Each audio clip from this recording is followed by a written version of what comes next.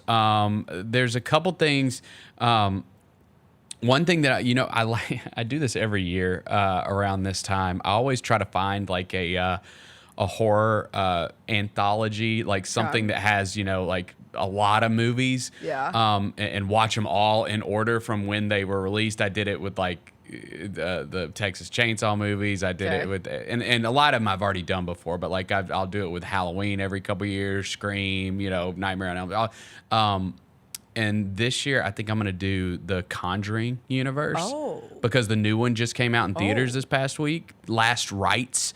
And I've seen the first, I think there's 3, maybe this is the 4th one.